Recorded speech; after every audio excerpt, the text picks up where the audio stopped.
What's up? Happy Friday, everybody. Welcome to the live stream.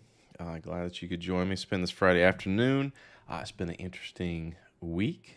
Hasn't really gone anywhere, but hopefully we can find some opportunity. I had a pretty good stream on Wednesday, the FOMC stream. Got to trade live and did well. I was happy that I could make money instead of lose money in front of an audience. So that was pretty cool. Happy Friday, Karen.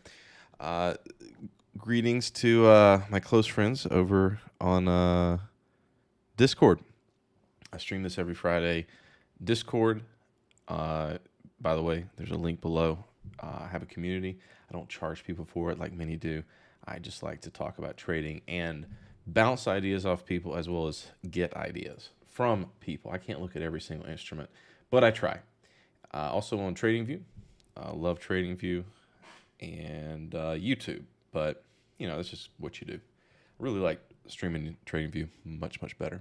So, if you have any questions about what I'm talking about, either technical analysis or the different instruments, or if you just have an opinion you want to share, post it in the chat. We'll talk about it. What I like to do to start out with is do a sort of a market recap to see where things have gone this week, what might be setting up, and then I have a couple of topics to talk about. One thing, if I have a chance to, is I want to talk about the White House economic report that came out, because they dedicated a very large portion of it to cryptocurrency. Actually, I already kind of flushed that out sort of extemporaneously with my friend on the Wednesday live stream. So I might just hit the high points on it, but it's good to go and read and see what is coming out of the Fed. TLDR, the Federal Reserve is going to come out with their own payment service called FedNow, which is a replacement for ACH. And we are probably going to see a CBDC, a central bank digital currency, come out in the not too distant future, much to the dismay of many libertarians, of which I am one. Nobody wants to see the central bank digital currency. They're basically stealing the idea of cryptocurrency, except defeating the whole purpose by making it run by the federal government. But we'll see. Of course, the economic report, it spoke very highly of CBDCs. These were much safer than cryptocurrencies, after all, because it's the government. Trust us. All right. Hey. All right. Hey, Market Cues. Your question. My most important line to watch to buy and sell, hold in Ichimoku Cloud. The most important line in Ichimoku is all of them. Okay, I'm not joking with you there. I started learning Ichimoku as an indicator set over a decade ago. It was probably about 11 years now. I think it was 2012 was when if I go back in my journals, and I've got dates back to 2012 where I was taking screenshots of Ichimoku and trying to predict the future using Ichimoku. And I learned at some point in this journey that you can't really predict the future with technical analysis. What you can do is find opportunity. And what I learned from that indicator set, because everything in Ichimoku is based on 50% of highs and lows. Let's just look at it here. So off of my day trading levels. With Ichimoku, we're going to look at the NASDAQ. Actually, let's look at Bitcoin. Let's look at Bitcoin first, because it worked even better. All right, so clean all this up. All right. If we go back to March the 9th, which is where Bitcoin pulled back to about 20K, the price of Bitcoin pulled back to the bottom of the cloud. Now, why is that bottom of the cloud there? It's drawn as a 50% retracement from this trend.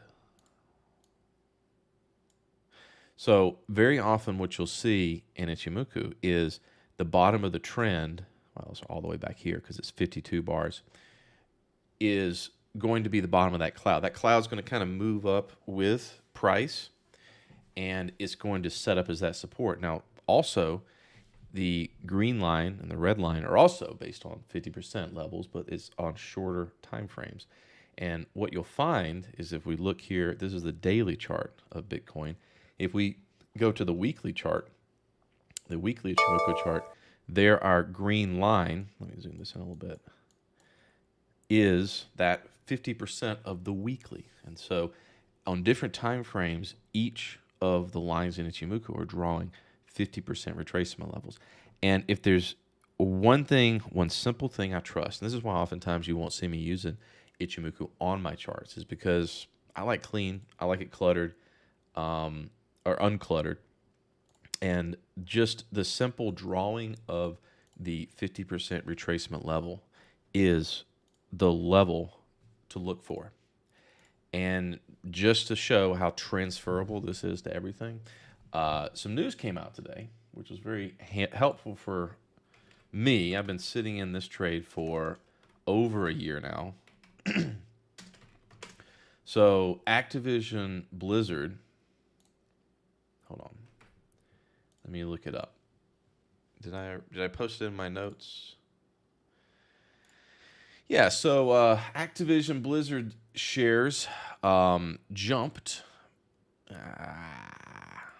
ads because at least the British regulators have decided that they're not going to block the merger between the Microsoft acquisition of Activision Blizzard. And for those who don't know, Activision Blizzard is going to be acquired, according to the deal, at about, was it $90 or $95 a share? You'd think I know this off the top of my head, but I think it's 90. I'm pretty sure it's $90 a share. I've been talking about it on the chat. I have a little Discord channel for merger arbitrage. It is a trading discipline that's been around for a very, very long time. Basically what you do, we'll just look at the chart. I may already have it up here. Yeah, I think I've got it marked up. Do I? Yeah, so Microsoft is supposed to buy out Activision Blizzard for $95 a share, okay? And they announced it on this big jump up back in January of 2022.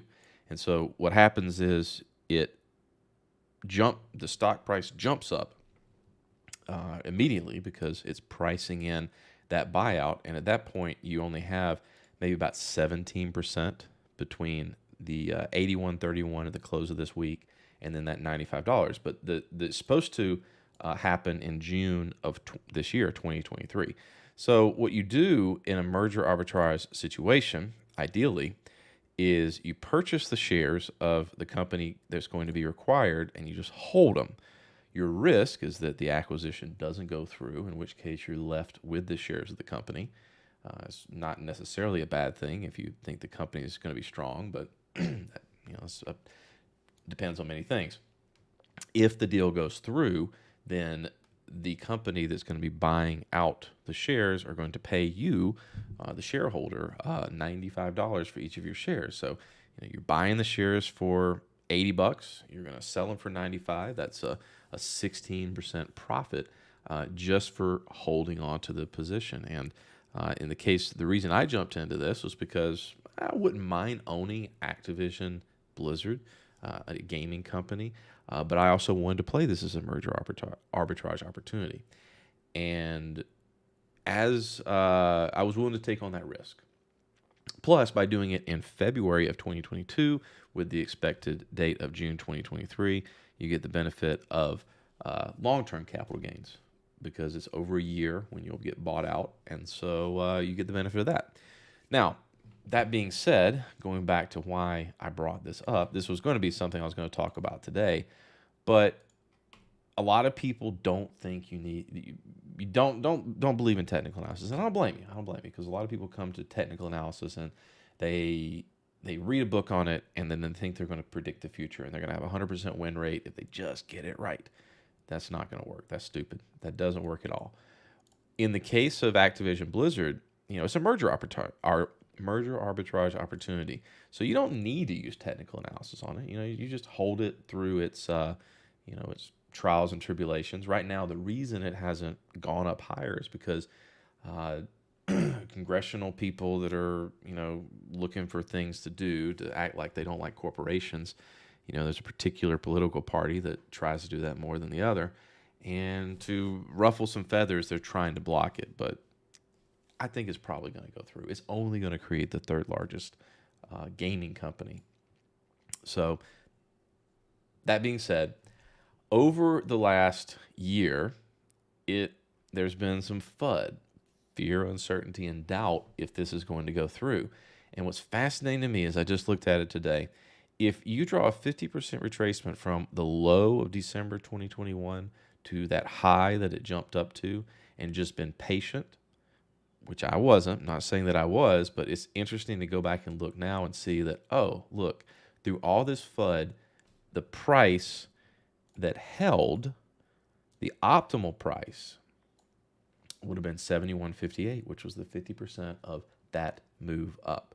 So damn clear. And then today with this news, now you're finally coming up. Now my merger arbitrage is positive finally, because I bought it in here in February. Yeah, February, somewhere around I think 79 is where I got in at it. And so yeah, I've sat here like, well, this is not ideal, but the trade is Boolean. It's yes or no. Is the deal going to go through? And, it's supposed to happen in June, so we'll see what happens. But there was, of course, risk that it wouldn't go through, and that's what's, why it was priced in. So the merger arbitrage opportunity, from this point, if you still believed it was going to happen, could have been a 32% gain from that point. Now, of course, you got to factor in the effects of short-term versus long-term capital gains. And there is a point here where it actually, depending on your tax bracket, probably made sense to just go ahead and buy it a year out. But from a trading perspective, it fascinates me all the time how simple levels, like a simple pullback of 50% of some major move, is powerful, even this week. Even this week on the NASDAQ during the live stream, we got on the call right before the news came out, which was right about here. Going through Ichimoku on there, and they announced that they're going to raise rates, which is what they were expecting. And I sat around patiently, because I wanted to wait for a false breakout. The reason is because here on the NASDAQ, and we're still fighting against this level, the high of February is on, I use NASDAQ futures, by the way, in Q. The high is 12, let's call it 950, 12,950 on NASDAQ futures. And as we're sitting here watching these things trade, I see price spike above it, close back in it. Immediately, I'm in, I want to short this thing mode. But I had to wait. I had to wait a good hour into the announcement before finally it did what I wanted to see, which was, here we're on the 5-minute. So Jerome Powell, he starts talking at about 2:30. Yeah, he starts talking about 2:30. And as soon as he starts talking, things get really interesting, which is why you really can't. Here's the thing, by the way, if you're trading the FOMC, if you're brave, you can take some sort of, trade, like a quick scalp, either high or low, right after the announcement. Or if you're really brave, take it before. But then in those, then you got to get out of it before Jay Powell starts talking, because he'll just rock the market. And a lot of people said that, what ended up happening on this was due to some guy asking a question or Janet Yellen coming out with some statement. It doesn't matter to me the reason why. What I was looking for was this action right here. As I said, we're up against a major high. That's where we're at. We've been trailing up to it, by the way, in case you see from Ichimoku here. Where did it hit before it started this trend? On March the 13th, hit the 50%. In fact, it hit it twice. Boom to boom. And then up to this high on the NASDAQ, you know that you have a false breakout setting up. And so down in the lower time frames, you have this sell-off. It's either Janet Yellen or the guy asked some question. I don't care what people... The news media triggers me because it shouldn't trigger me. This is a personal problem. They have a job. Their job is to write stories, compelling narratives for people to read and fill their time and justify their existence. But it doesn't help you make money. The narratives that people talk about, it's just for their benefit to get you on their site, read their stuff, and see their advertisements. That's what they have to churn out. They have to churn out reasons. But it doesn't make you any money. It makes them money. What makes money is looking for technical setups or making a guess based on what you think interest rates are going to be. But I'm not going to do that. I'm going to look for a false breakout, and then I'm going to look for it to pull back 50% of this move down. Got a little cute, got it up on the spike here, but the premise was that was the level, the pullback of this little move down, and then it went from there. Nice, solid sell-off, and that sell-off proceeded down to, gee, I wonder if this sell-off, I wonder if I had a profit target at the, where was it? It was, there is a 50% in here. I don't have my chart from there. The 2-to-1 was at a 50%. I'm trying to see, is it, no. I have to go back and see what it was, but either way. Let me find my retracement levels. Hold on, let me look that through my, I by the way, we post this in the futures chat. Let me find that screenshot of the trade itself. But the premise is sound. Oh, I know what I did.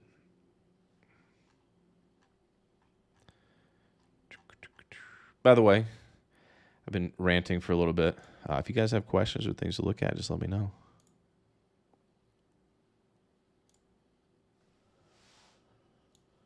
So it was on the 30-minute. Yeah, okay. You know what it was? There's the 30-minute, 109. The high to the low. Oh, it was an old one that I had drawn from here to here. Okay, yeah. So it happened to be a 2-to-1 reward risk, and then 50% of this trend minus the volatility. I just had that. Anyway, served as a good profit target on the move down. Also, because people are interested in it, took some QQQ out to next week, some puts, which now are, of course, basically back at break even because of the movement. I just wish that price would go. You know, I've been seeking that eternal Valhalla contract for a very long time, but it's very hard to get. But this has really been kind of the character of the week, is to bounce around. But hello, Wes. Hello, Mr. Conda. Let me tell you about auction theory. You can for a moment. You can. Let me finish my point real quick. So yes, it's regarding your Val.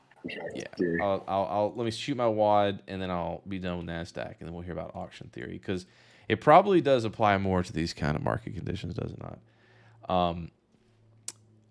TLDR, with all this crap this week, we didn't break the high on NASDAQ.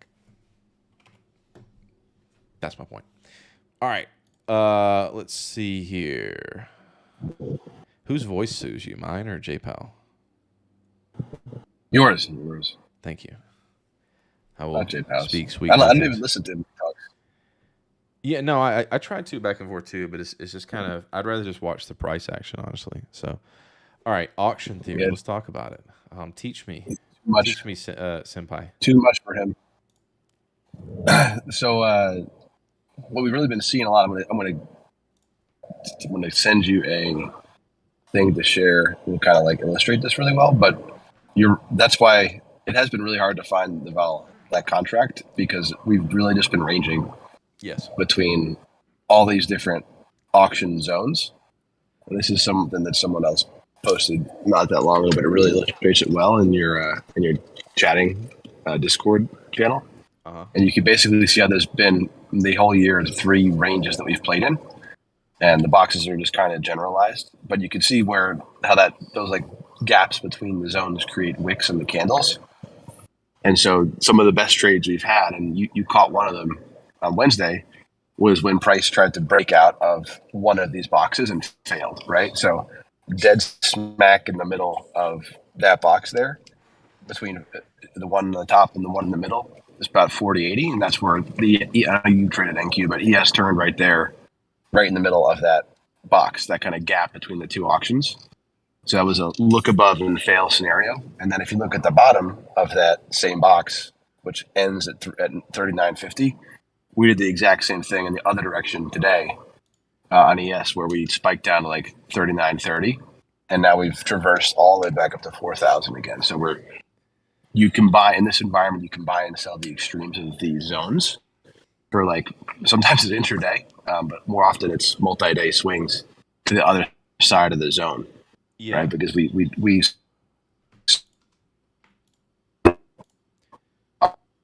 Oh, you're roboting.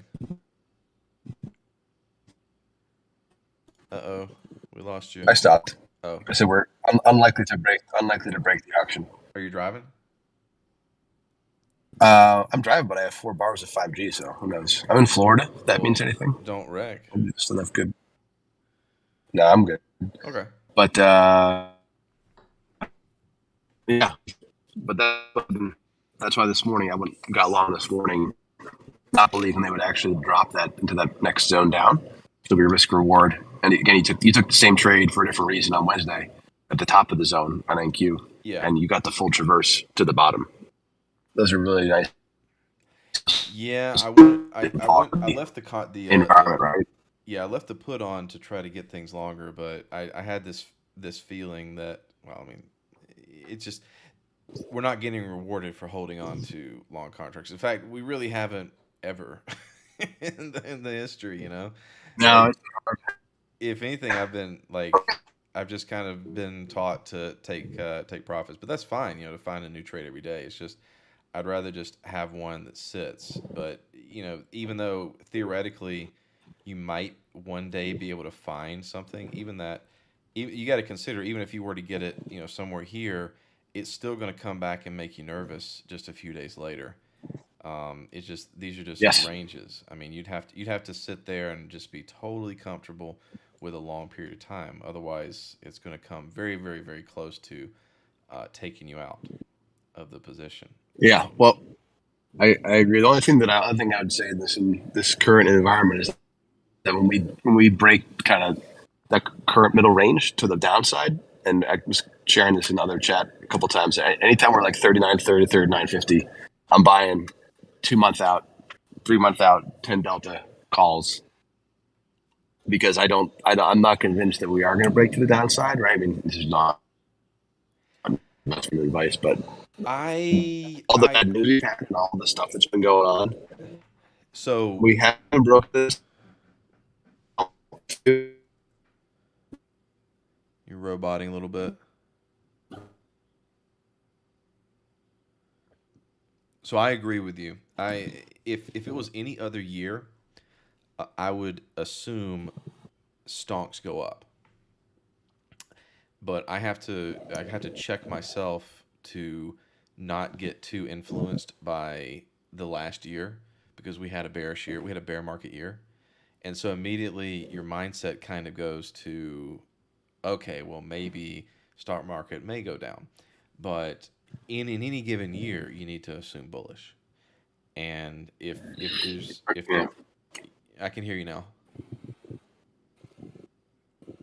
I'm just agreeing with you. I think that assumption is correct. And if this kind of concept of these 3 boxes, if you zoom that out to a bigger scale, and where we've been playing for the past basically like 8 months, 6 months, however long it's been, if you you can you can make a bet in the bottom like third of this range that we're not going to break the October lows, right?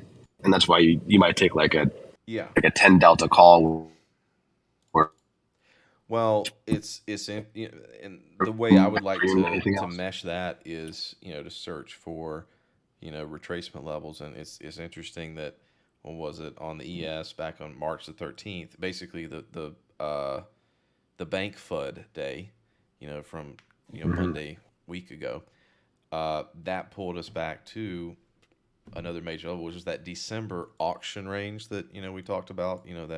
That range that we were in. That would be like a box, right? Yep. Yeah. So that would make a lot of sense, because that's basically where we hung around And before we had this January rally, and that's basically what it came down. Poked its head in, held. And I would say, if I was going to go on this, that you basically have another trading range that we're going to come up to possibly next week, which is the highs from January. And so, yeah, I think but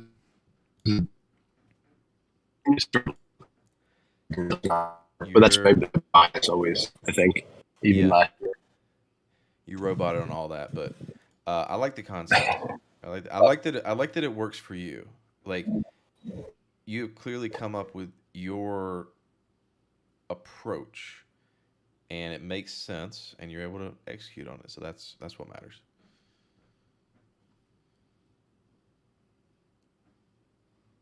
So, all right, you went on mute. Okay, well, just to recap, yeah, stonks go up.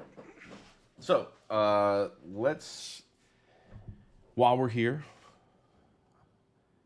accept back and, or what's your position in back, Jen? Oh, Discord counter. I have a Discord link in below. Um, the put credit spreads. Okay. Well, all right. Let me finish the. I want to look at banks, but let me finish the market recap. So, where are we? Essentially, going back in time, what the stock market did was, from the COVID low all the way to the all time high back in October of last year, it pulled back to, if I can even catch it up here, it pulled back to the 50% retracement of the entire trend. It held it, and then in December of 2022 and the beginning of January, it held the 50% of its October. This is, by the way, the October CPI. The October CPI was the low, and then it did another spike at the December CPI, and then it pulled back and held this range of 38.41. We rose off that, trended very nice and bullishly, gave everybody into Tesla and all the things AI in January. Stalled out right at the top of that December move. Could not quite close more than one day above it, and that triggered a sell-off that brought it once again back down to that 38.41. Pinged it, and then up we rise, much to the dismay of Bill Ackman, who,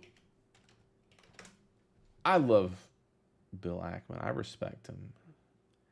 But he is, anytime that he is talking about how everything is going to shit, you have to remember that he went on CNBC at the bottom of the market in COVID, telling everyone that this was going to be the end of the world, that people were going to die by the millions, and we needed to shut more down.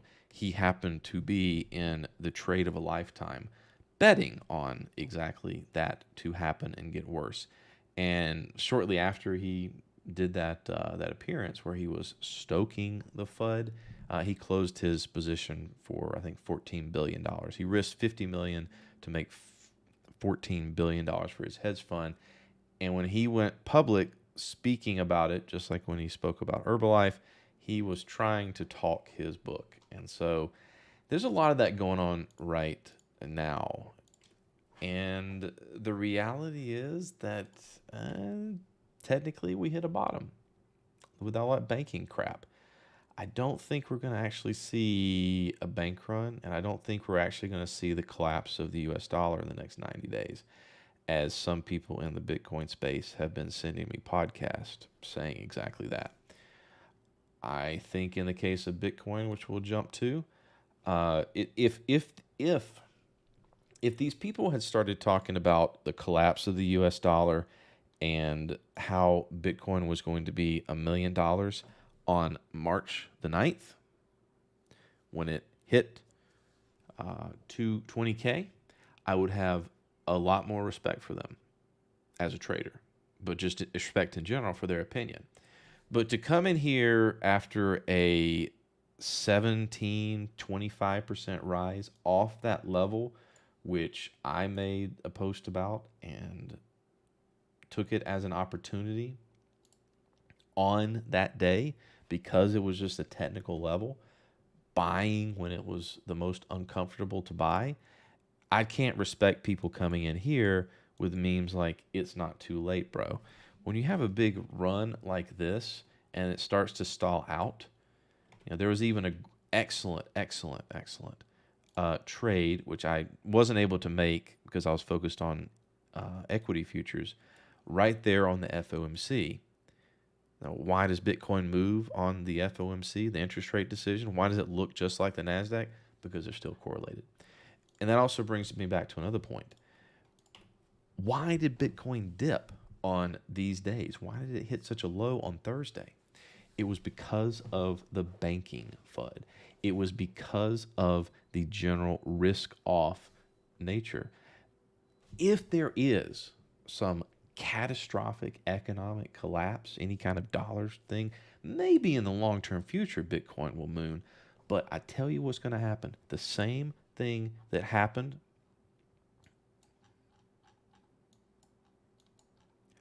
on March the 12th of 2020, when COVID was going crazy and people were afraid for their lives, Bitcoin dropped 50% the last time we had a major economic event.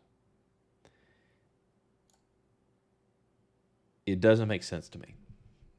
What makes sense to me is what's clearly evident to me. When there is fear in the market, people do not rush into Bitcoin as a safe haven.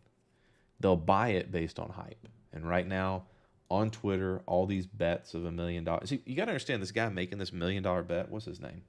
Jen, can you look that up for me? What's the guy's name that did that? It starts with a K, and it's a non-Anglo name, so I can't remember right off the top of my head. But he probably has more than $100 million in Bitcoin.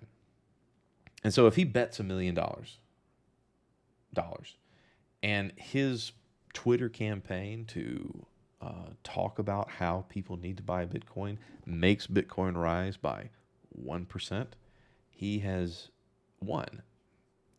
So he's talking his book. He's saying things that people that own Bitcoin, probably at much higher prices, want to hear. They want to hear, oh, okay, phew. Every Bitcoin crypto winter has lasted from 2 to 3 years, but this one's only going to last one. I'm fine. I diamond handed it. I did what I was supposed to do. I'm going to be fine. I'm going to be the secret king that everyone told me I was going to be in 2021 when I bought it at 60K. Sailor will be right. Sailor will be right. If people had started telling people to buy at 20K when it made sense from a risk reward perspective, from a trading perspective, I wouldn't have anything to say about it. But when you come in here and you try to get people to push this thing up a little bit higher, it's making me nervous. I already actually took profit when it did a false breakout, and I got a lot of crap for that. I did. It doesn't bother me. I got a lot of crap from my Bitcoin maxi friends who were like, I think the trader that took profit at 25K might be having misgivings right now. No, because the time to get in was on January the 12th, and here. So taking profit here, you're still up. But of course, Bitcoin's going to be worth $1 million to them, so I'm an idiot. We'll see. We will see. That's about the high level wrap up of stocks and crypto. Let's look at TLT, my trade of the year. Yeah, we'll see about that. The Fed is staying course. I'll make a note about the Fed. The Fed had to raise rates this week. As much as people were saying if they raise rates, they're going to kill the economy or they're going to be forced to stop their tapering because they're making banks fail. As far as I know, only 3 or 4 banks have failed. And they all had unique reasons for their failure.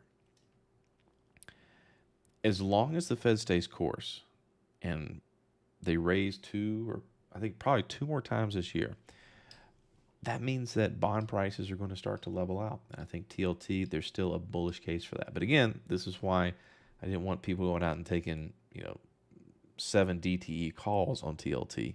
Actually, a 7 DTE call when we talked about it in January would have been okay. But no, this is a long-term trade. Long-term trade. It was a former Coinbase CTO. Okay, well, I already don't like him. So we'll hit $1 million in 90 days. Okay. Like I said, I don't think he's going to lose no matter what, unless Bitcoin goes down a lot. But I don't think he's going to lose. I think he could have easily made this. I remember somebody sharing me this this tweet that he did. It was what day was that tweet? I think it was Wednesday of last week. And so Wednesday of last week was Wednesday? What? I don't like. Okay, there we go. I don't like. I'm on Windows 11 now, new computer. 15th. So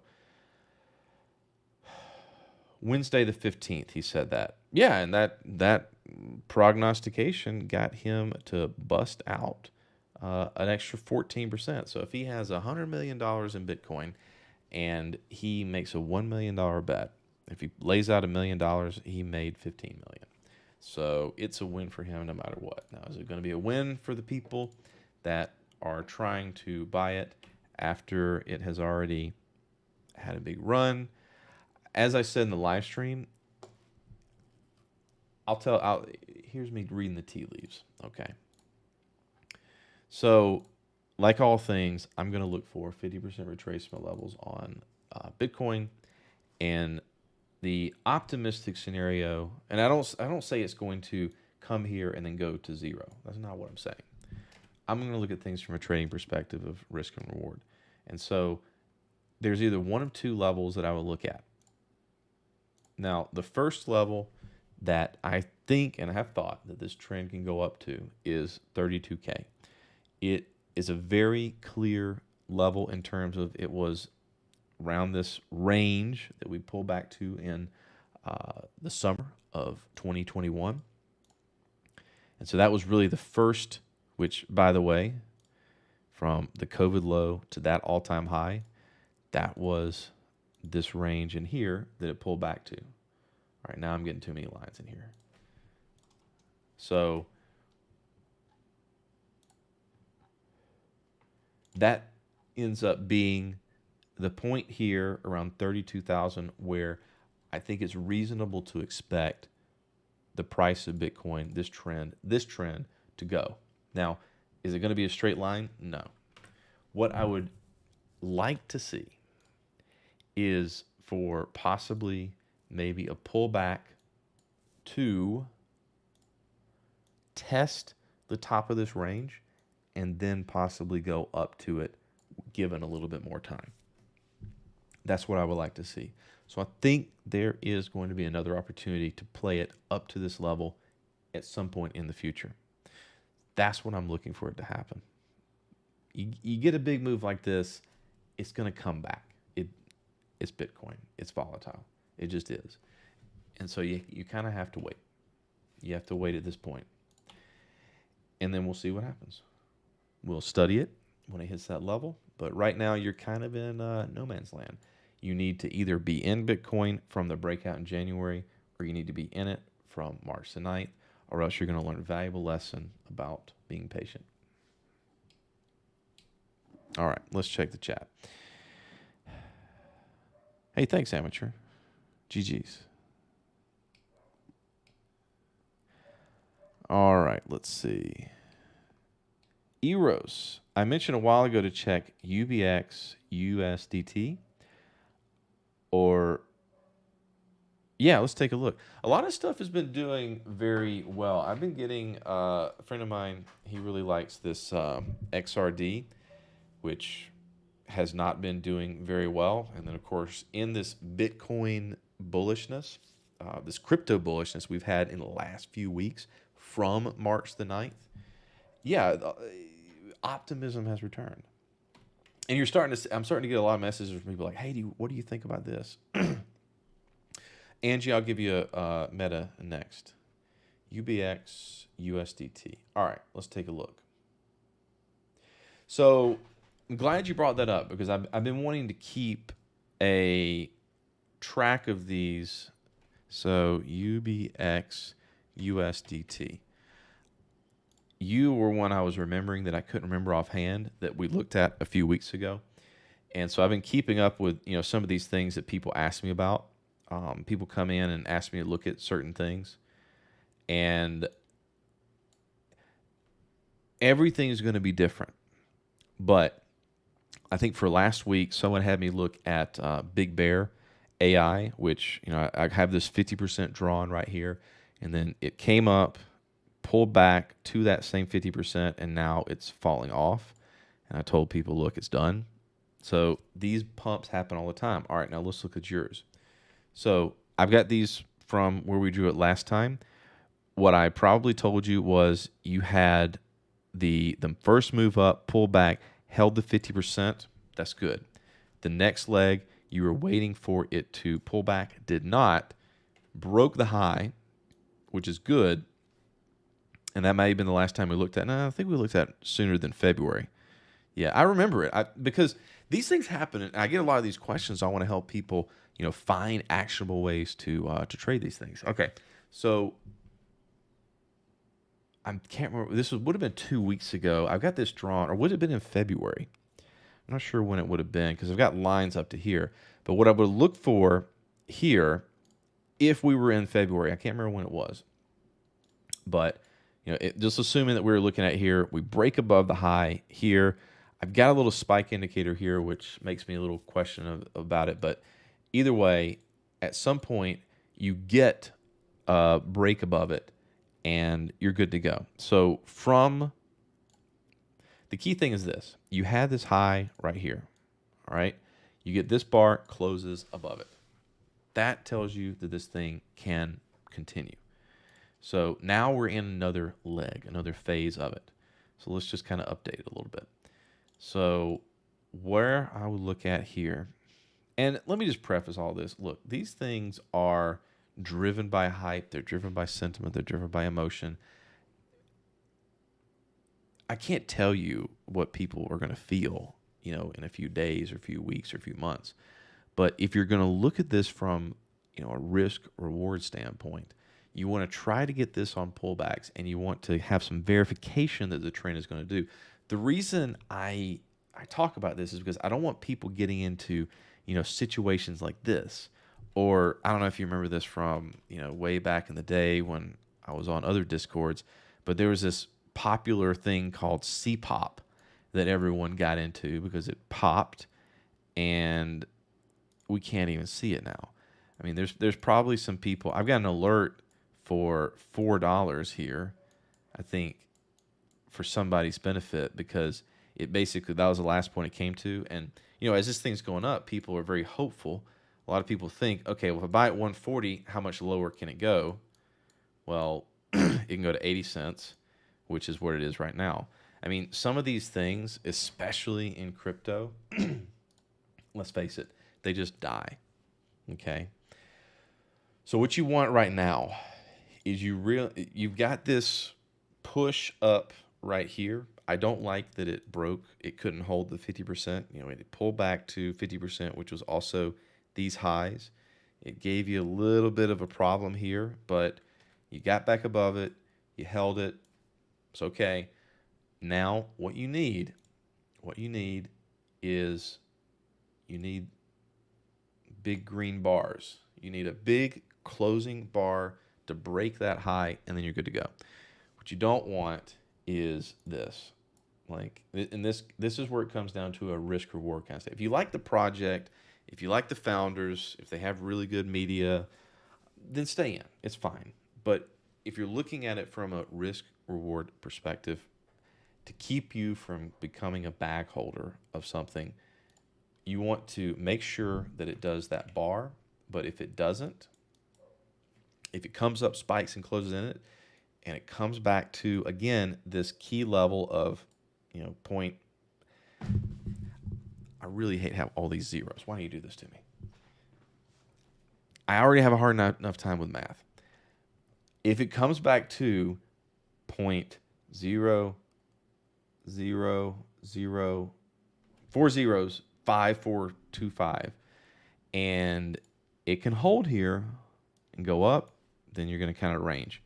But if it comes down and breaks it, that's when you start getting into that valley of risk. So don't let that happen to you. So hopefully you got in at a good price. But now you really need this thing to bust above that high from February. You got to get above that high. I mean, just think about it. If this thing's going to trend, if this thing's going to moon, that's going to be the first level it needs to get past. So look for that close above it. The crazy thing is that UBX has its own exchange where they sell real shares of their exchange named UBXE. Well, I mean, it's not that crazy. I mean, selling equity to raise money in a company is pretty common, but I bet they're not a U.S.-based exchange, are they? You bought it 0.0002. That's pretty awesome. You're in good shape. You're in good shape. I'm not sure where your head is here. I'm not going to try to convince you of anything or any particular way. Hashtag this is not financial advice. But you got to remember, as much as you may like this and really want things to succeed, I'm here to remind you that if you get a failure up here, and let's say in a few weeks it comes and it's kind of bouncing around 0.007, you still 3x your money. I know it's not 10x. I know it's not 100x. But you still made 3x. And so you need to just kind of keep that in mind. There's a lot of people that bought Doge at whatever and were hoping for $1, and it never got there. Just remember how convinced everyone was of Doge. I mean, it's a game. It's just a game. That's all it is. It's all made up. It's money. Especially crypto. It's definitely all made up. So just keep that in mind.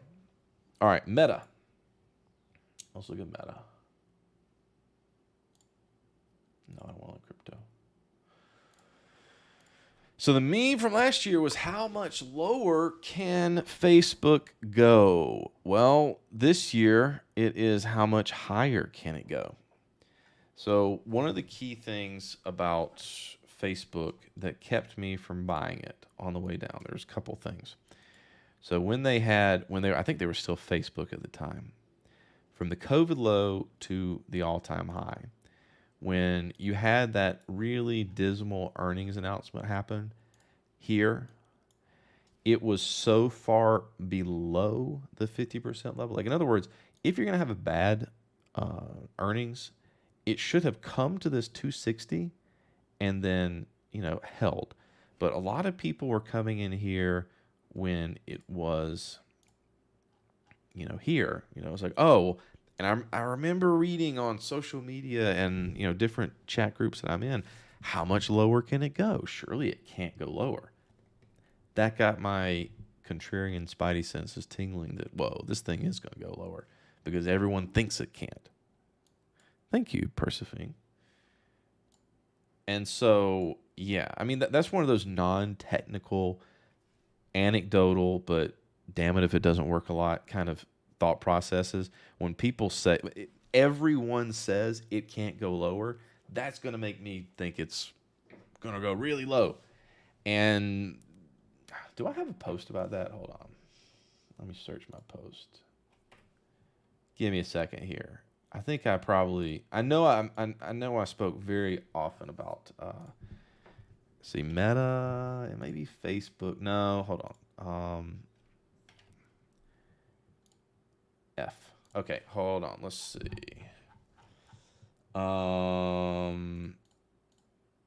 That would have been, when was that? That was February 2022. Fortunately, I've been lazy about posting, so we'll find this pretty quick. February, that's May, April. I used to post a lot more last year. Maybe if Jen bugs me more, I'll do a more post. All right.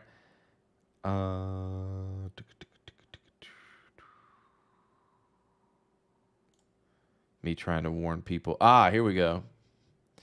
So I made a video about this. What's up? Oh man, I look all nice and clean. That's when I used to cut my hair. But yeah, the point of this thing, Facebook was going lower was something many people did not expect on February 3rd after the huge drop in earnings. I'm afraid that many investors and traders did not pay heed to the words of one of my favorite investors, Peter Lynch, that a stock can always go lower. And yeah, I mean, just so many people were saying it can't go lower.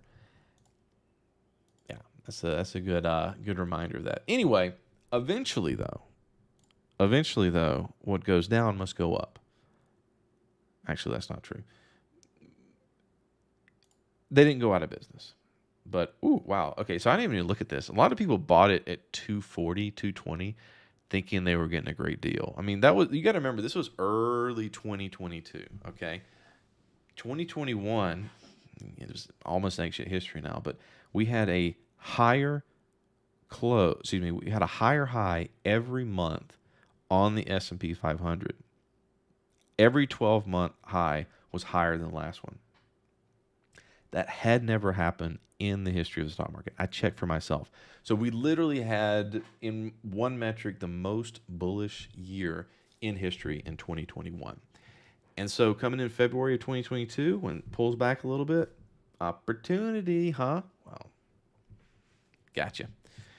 Anyway, yeah, so Facebook, the answer to the question was, could Facebook go lower from 220 is yes, it can go down 50%. In fact, that kind of goes to the point I always kind of make about Bitcoin. When people ask the question, how much lower can Bitcoin go? I remember very distinctly being a trader in 2018 after the first big run, before this one, and price stalled out around the 6,000 range. And people were also thinking the same question, how much lower can it go? And then, well, how far is that? From there down to 3,000, 50%. So the point of this is, anytime someone says or asks you, or you begin to think, how much lower can this go? Your default answer that you should have in your mind is 50%. In other words, if you put in $100 because you think it's a good bargain, you need to be willing to accept that it could be turned into 50.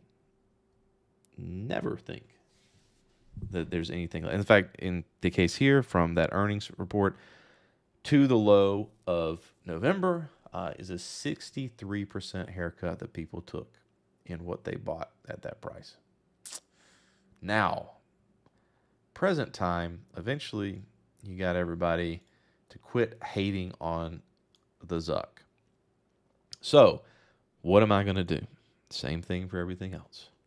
Let's look at the trend down on the weekly, and let's see where's the 50%. Well, we got a lot of good confluence. Basically, we have the lows from 2020, which was also the highs of 2020. This little inflection point, we'll call it. Here in 2020, auction theory, as Conda was talking about, which also matches up with this 50% of the leg down. And so what I've got to assume, what I'll be looking for, same thing as I did in Tesla when I shorted it, I got to talk about that too, is I would say this rally should continue to 236. And so that would be what I would expect. Now, that being said, this has been going on for a long time. So if you are long this from hopefully a lesser price than today, like I don't think I would buy it here because of this trend that we've had up. But I'm always going to be, this is my thing, I'm always looking for a pullback. If it pulled back to 48, which actually, depending on where this is, that's actually really good. Gaps can be very, very important levels to test. And I'm liking how that's setting up. 150, all right. In fact, if I was going to try to predict the future, I would say next week we may have a little bit of a pump up, maybe to 218. And from there, we might have a pullback to either that level or the gap level there. I would say if you're looking for a pullback to get into Meta, I would want to see it at 153 or maybe 167. But as far as a position you have right now, hold it and understand that it could take some time, but it should come up to about 236. And at that point, you would want to really kind of either, let's see what happens when it gets to that level. Because there's a chance that it could have some earnings that pop it above it, because that's what it seems to do, gap on earnings. But you might want to get defensive once it gets up to that point. That's just from a purely technical perspective. All right. I didn't long ding dong. What's ding dong? Oh. All right. Well, thanks for joining me for this live stream. I am going to sign off and enjoy the weekend. I hope everyone else does as well. So have a good weekend and trade wisely. We'll see you guys next week. Bye-bye.